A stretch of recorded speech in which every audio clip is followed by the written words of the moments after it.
हमने भी बचपन में मतलब मैं भट्टियों पे काम किया करता था। और ईंट की जो ट्रैक्टर है हम वो ट्रैक्टर खाली किया करते थे। 200 रुपये हमको उसके मिलते थे। कॉर्न की फील्ड है तो हम कॉर्न आती है ना मक्का, ठीक है, तो हम वो तोड़ने को ले लिया करते थे। ठीक है, बकरियां हमने चराई है। अलाना उर्दू हाई स्कूल जो मदरसे के बगल में ही था, वहाँ पे कन्नड़ तालुके में औरंगाबाद में, तो वहाँ से मैंने 10th मेरा कंप्लीट किया। उसके बाद में बीएससी और एमएससी की डिग्री मैंने मौलाना आज़ाद कॉलेज से कंप्लीट की। और जिस तरीके से आज आप इस सेशन में बैठे हैं, ठीक है, इसी तरीके का एक इंसिडेंट मेरे साथ भी हुआ था कि 2013 में मेरा बीएससी कंप्लीट हुआ। देन 6-7 महीने के बाद में 2014 की शुरुआत में मैं ऐसी कहीं से गुजर रहा था, तो एक सेशन ऐसा शुरू था, मैं गलती से अंदर घुस गया। ठीक है, और गलती से जब अंदर आया तो उस दिन लाइफ में पहली बार मैंने यूपीएससी का नाम सुना था, ग्रेजुएशन के 6-7 महीने के बाद। तब तक तो ये भी नहीं पता था कि ऐसे इस टाइप के नाम का कोई एग्जाम होता है। ठीक है, लेकिन कहीं तो सुना था। मतलब हमारे अब्बा हमेशा कहा करते थे कि एक बच्चे को उनके अब्बा ने नाकाबिल कहा, तो उसने अपनी काबिलियत दिखाने के वास्ते पीएसआई का एग्जाम निकाल लिया और पीएसआई बन गया। लेकिन हमको बस इतना ही एक स्टोरी पता था, बाकी हमको कुछ नहीं पता था कि कैसे होता है। लेकिन एक दिल में कहीं ना कहीं कुड़न थी कि बचपन से जो हालात हमने देखे हैं, बचपन से जो चीज़ें मैंने ऑब्जर्व की है कि खेतों में काम करने के बाद में मेरे अम्मी को मैं देखता था कि इतना वो काम करते हैं और उसके बाद में भी कभी सुकून नहीं है दोस्तों। कभी ऐसी होप नहीं है कि अगर 5 साल वो कंटिन्यूअस 22 घंटे भी काम कर लेंगे, 14 घंटे भी काम कर लेंगे, तो उसके बाद में 5 साल के बाद में उनको कोई आराम मिलेगा। कोई होप नहीं थी, मतलब वहां पे कोई ऐसा नहीं था। हमने भी बचपन में मतलब मैं भट्टियों पे काम किया करता था। और ईंट की जो ट्रैक्टर है हम वो ट्रैक्टर खाली किया करते थे। 200 रुपये हमको उसके मिलते थे। कॉर्न की फील्ड है तो हम कॉर्न आती है ना मक्का, ठीक है, तो हम वो तोड़ने को ले लिया करते थे। ठीक है, बकरियां हमने चराई है। स्कूल हमारा 11 बजे से था, तो 11 बजे तक हम बकरियां चराते थे और 11 बजे के बाद में स्कूल जाते थे। देन 4 बजे छुट्टी होती थी, 4 बजे से फिर वो ड्यूटी को कंटिन्यू करते थे। ठीक है, तो इस तरह की लाइफ मैंने मतलब जी थी, देखी थी। लेकिन इस तरीके से मतलब डेयर करना कि यूपीएससी को चैलेंज करे या यूपीएससी के एग्जाम को चैलेंज करे, थोड़ा डिफिकल्ट तो जरूर था दोस्तों। मतलब मैं उसको अगर कहूंगा तो एक शेर से मैं तुम्हारे सामने रखूंगा कि डर मुझे भी लगा था फासला देखकर, डर मुझे भी लगा था फासला देखकर, पर मैं बढ़ता गया रास्ता देखकर। डर मुझे भी लगा था फासला देखकर, पर मैं बढ़ता गया रास्ता देखकर। खुद ब खुद करीब आती गई मंजिल मेरी, खुद ब खुद करीब आती गई मंजिल मेरी, मेरा हौसला देखकर। जब मैंने यूपीएससी में पहली बार डिसीजन लिया कि यूपीएससी का एग्जाम दूं और ऐसी इस तरीके से मतलब रिस्क लूं मैं अब लाइफ में, ठीक है, इट्स एन रिस्क। ठीक है, मतलब यहाँ पे हैप्पी फ्रेंडशिप डे बोल रहे हैं, लेकिन मुझे पता है कि एस्पिरेंट पे कितना इसका असर होता है।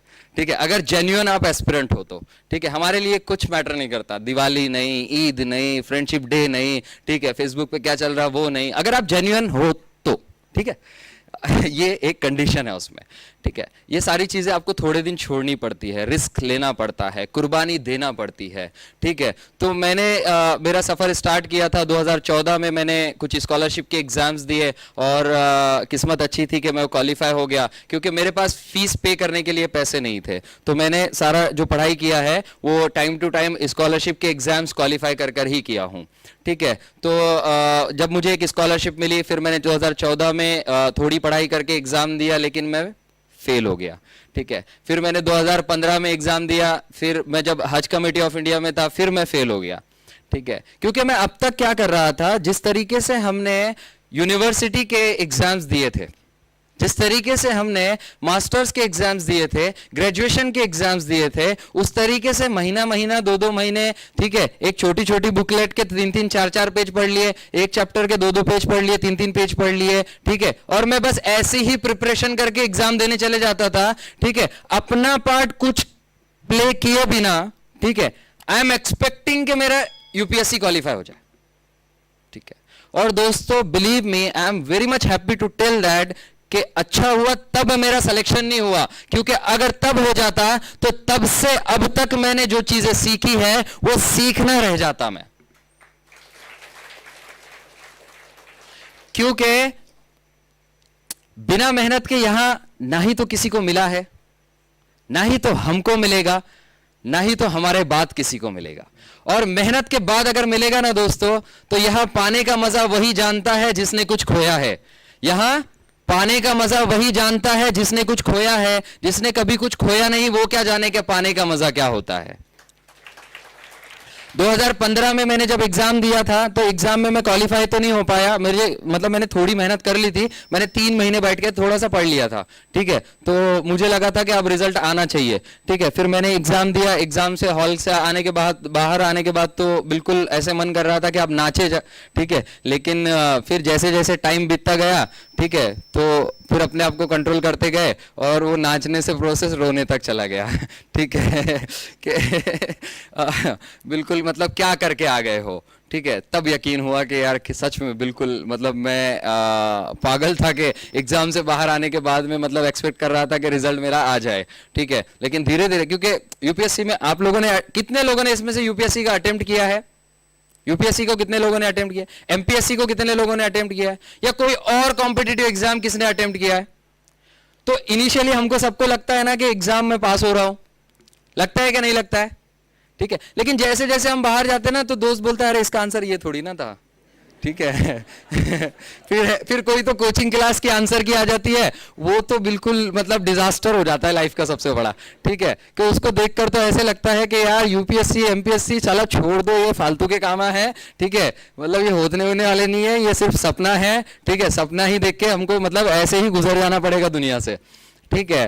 तो मुझे भी ऐसे ही लगा, ठीक है। फिर उसके बाद में क्या हो गया कि रिजल्ट आ गया।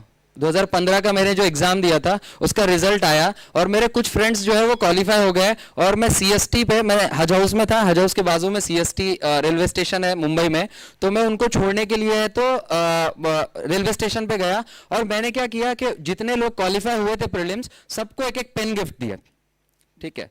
और जब तक कि उनको मैं छोड़ रहा था, उनके बैग मैंने लेकर गए थे, ठीक है, तब तक के मुझे मतलब महसूस नहीं हो रहा था।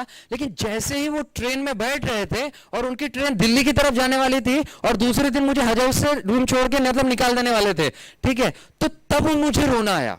मतलब मैं बहुत रोया तब वहीं खड़े रह के, और इतनी बड़ी एज में, ठीक है, पूरा फ्रेंड सर्कल खड़ा है, लेकिन पता नहीं क्यों रोना आ रहा था, क्योंकि मैं अपने सपने से दूर जा रहा था, ठीक है, अपने सपने से दूर जा रहा था, ठीक है। तो वहां पे मैं रोया बहुत, लेकिन वहां से फिर क्या कर सकते थे। UPSC is unpredictable public service commission, धक्के तो बड़े देता है यूपीएससी ठीक है। पहला अटेम्प्ट, दूसरा अटेम्प्ट, 1-2 साल ऐसे ही चले गए, ठीक है। सपना तो मतलब रोज रात में सोते हैं तो ऐसे लगता है कि कल लाल बत्ती घर पे ही आ जाएंगी अब, ठीक है। तो सपना तो ये था। दोस्तों में बातें चलती तो दोस्त जो ग्रेजुएशन वाले हैं, जो किसी दूसरी फील्ड में काम कर रहे हैं, वो तो कलेक्टर साहब बोल के तो नीचे बात ही नहीं करते, ठीक है। जब भी फोन करेंगे कलेक्टर साहब, ठीक है। तो पता नहीं उनको भी क्या लगता है कि मतलब यूपीएससी की प्रिपरेशन स्टार्ट कर दी तो बन जाएगा, ठीक है। तो तब मैंने मतलब फिर औरंगाबाद आया। औरंगाबाद में आने के बाद में मैंने बहुत सारे एमआरशिप के इंटरव्यूज दिए। तो अब मैंने यूपीएससी छोड़ दिया था, ठीक है। एमआरशिप के इंटरव्यूज दिए, एक बेसिक मतलब प्राइमरी स्कूल के लिए मैंने इंटरव्यूज दिए, ठीक है। लेकिन मेरी किस्मत इतनी अच्छी थी कि मेरा कहीं पर भी सिलेक्शन नहीं हुआ, ठीक है। मतलब ये दूसरी बार मेरे साथ में किस्मत अच्छा मुझे साथ दे रही थी।